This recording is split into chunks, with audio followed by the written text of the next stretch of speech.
Well, Liam Paro is a young Australian who has a massive opportunity coming up on the 19th of December, a Sunday, live on Main Event. Well, he'll form a big part of the undercard between Jake Paul and now Tyron Woodley. Liam Paro joins me from the US, where he's been in training camp for quite some time now. And Liam, what a massive opportunity. How excited are you about this card? Mate, it's huge, you know, and it couldn't come at a perfect time. I've been over here, by the time the fight comes, 11 weeks, so it's been a perfect camp, and man, I'm so excited. I can't wait to grab this opportunity with both hands and just explode onto the international scene. You're an experienced professional boxer with 21 fights and 21 victories, but the sparring that you've been getting over there must have developed you further as a fighter. Just take us through some of the names that you've been in against. Yeah, definitely. We come over here and we ended up finishing off the last 4 weeks with Shakur Stevenson as he was preparing for Jamal Herring. So that was an unbelievable experience in itself. We got one session in, then after that he pretty much cut the rest of his sparring. I come in as his main sparring partner for the last 4 weeks. So that experience was huge. We went well. We impressed a lot of people.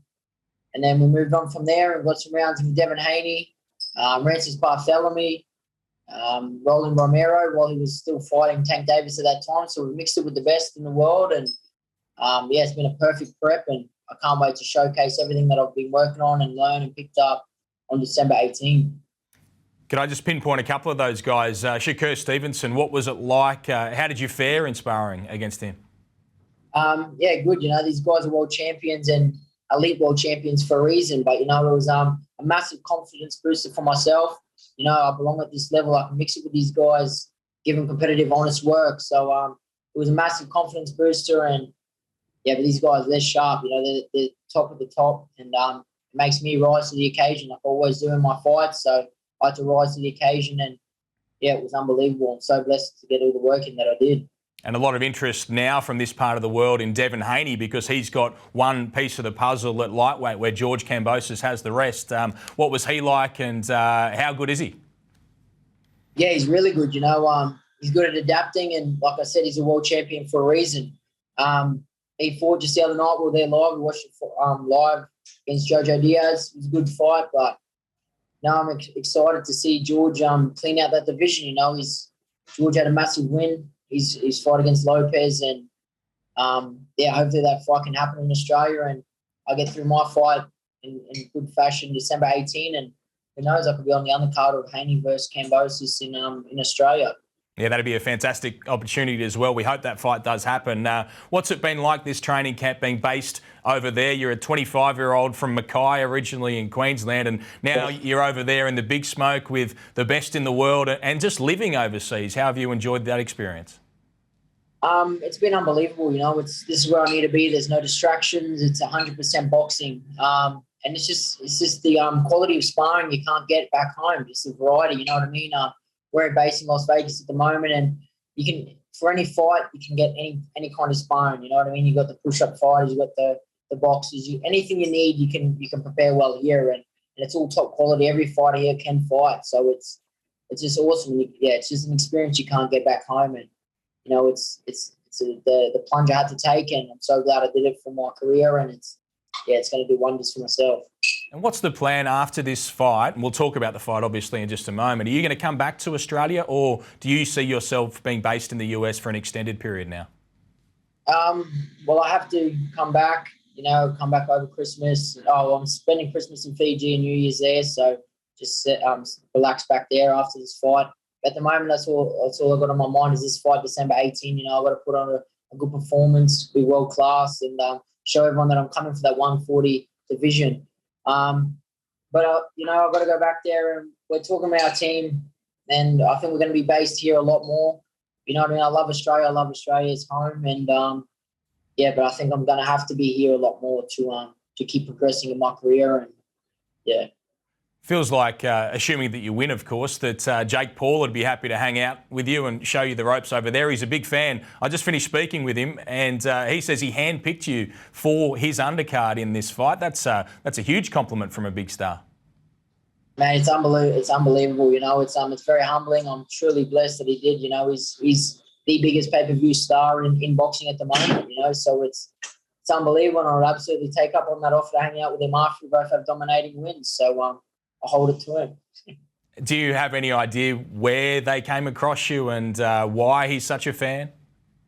No idea, but know what I mean. It's a blessing, and I'm taking the opportunity with both hands, and not going to let anyone down. You know, it's going to be the best pick they've had for someone on the undercard, and all going good. You know, we're a free agent. We're not signed with anyone, so we might continue to fight on these cards if they're happy. So, you know, it's a relationship I'd like to build, and yeah, I can't thank him enough. We don't have the bout sheet just yet, but it looks like you're going to be pretty prominently placed, maybe the third last fight, with the main event obviously being last of all. Is that your understanding?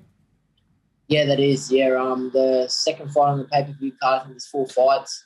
So then myself, Serrano, then Jake Paul close the show. So it's right up there, and it's the US debut I wanted. You know, a hard, undefeated Puerto Rican opponent. We didn't want no easy fights. We could have taken the easy path over here, but I'm 21-0, number 3 in the world. I want to test myself, and what better way on the biggest stage in boxing, and on a massive pay-per-view card, and against an undefeated guy. I'm going to explode onto the scene. And on a Sunday around lunchtime in Australia as well, live on Main Event, so all your friends and family and all your fans back in Australia can watch live. Exactly right. It's a perfect Sunday session for everyone back home, so it's going to be good. And I know my family's got a thing happening up in Mackay, so where I'm from originally, and they're going to have a big event happening there. So, you know, I can't wait to showcase and hold the Australian flag high and make everyone proud. You're 21-0 as a professional, 13 stoppages. You're fighting against a Puerto Rican, Yomar Alamo. He is world ranked as well. He's number 8 with the WBO. You're number 3 with that sanctioning body and with the IBF as well. And he's 20-0-1 as a pro with 12 KOs. So a lot of similarities in the journey that the two of you have made. What do you know about Yomar Alamo? Yeah, exactly. You know, on paper, it's an identical fight. We both had 21 fights. Knockout percentage kind of the same. I watched a little bit of him, you know. My coaches have watched a lot.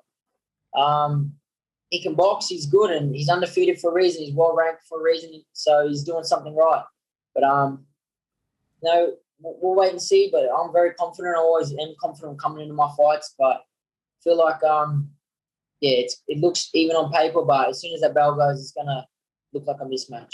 He's a Puerto Rican, notoriously very, very tough fighters. Is that what you've seen when you've watched him?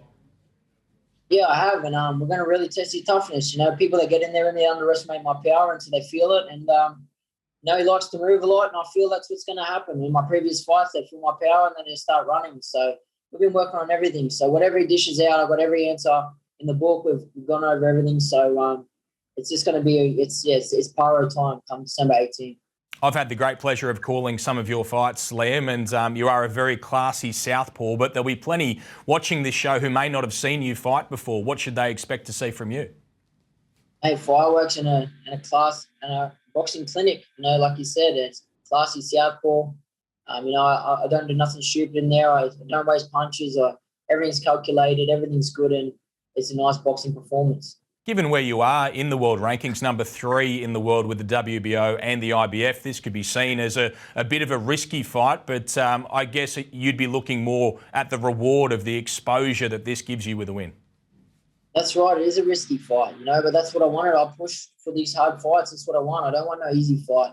We could have easily fought someone easy, but I want another ranked opponent. And like I said, I want my US debut to be legit, and there's nothing more legit than another top 10 undefeated guy. And like I said, I'm going to explode onto the scene in a big way, and this is going to be the start of something big. What do you think we'll see in this fight stylistically? How's it going to go down? Look, you know, I'm going to box like I do, and I'm not going to look for the knockout. I know I've got power there, but we'll just have to wait and see. We'll see what Alamo, how he comes to fight. You know, I'm hungry as, and I'm going to do anything by all means possible to win. And he's going to see how bad he really wants. You know, I'm going to test him in every way possible. If he wants to box, I'll box his ears off. If he wants to fight on the inside, I'll beat him up, you know. So you're going to see a lot. I've been working hard. I've been working real hard in this camp. So you're going to see some new things from me, and you're going to see a better Liam Paro than ever. Fitness, everything's going to be top-notch. I can promise you that. You're obviously highly ranked, but the man in the division at super lightweight is Josh Taylor. You'd be having at least one eye on what he's doing at all times, I would imagine, as a super lightweight. He's got Jack Catterall in February in Scotland. That's a very intriguing fight. What do you think happens there? Yeah, definitely. You know, you got to respect him. He's unified the division. Not many fighters have done that in the world. He's the man of the division at the moment. Yeah, he's got captured in February. I think Josh does take that one out pretty convincingly. No idea what he's going to do if he stays at 140. I'd love to get that opportunity to fight him. That's what we want. We want to fight the best, you know. So, but if he goes up and the belts come vacant, I'm in a prime position to fight for a belt then, and then that's my run for the 140. There's so much talk. Sorry, that he will go up, Liam. Is that your expectation, or do you sort of prepare that you're going to have to fight Josh Taylor at some point? Look, it's always there, you know. He's got the belts at the moment until it's set in stone. Nothing's set in stone until he actually doesn't signs and goes up. But for now, I've got to get through Yoma Alamo on December 18, and then see what the go is with him and Catterall, and then whatever happens, I'll be ready. I'll be straight back in the gym after this, ready to have my run at the division. Well, we're really looking forward to seeing you in action on Main Event on Sunday, the 19th of December. Liam, any final words that you have for your Australian fan base or those that may be tuning in to see you for the first time? Yeah, if everyone that's supporting me throughout my career, all my sponsors, Angelo, Ace Boxing, my coach Alfie, everyone that's supporting me, I really appreciate it and can't wait to make you all proud. And for the people that are first going to tune in and watch me fight, be ready for fireworks. It's going to be an exciting time. How does it end, this fight for you against Yoma Alamo on December 19th? With a convincing win, very convincing win, world class, and I'm going to put the whole 140 division on notice, and everyone knows that this is going to be my division very soon. Okay, thanks so much, Liam Paro. Enjoy the rest of the build-up. We can't wait to see you in action, mate, and good luck. Thanks, Ben. Appreciate it. Thanks for having me.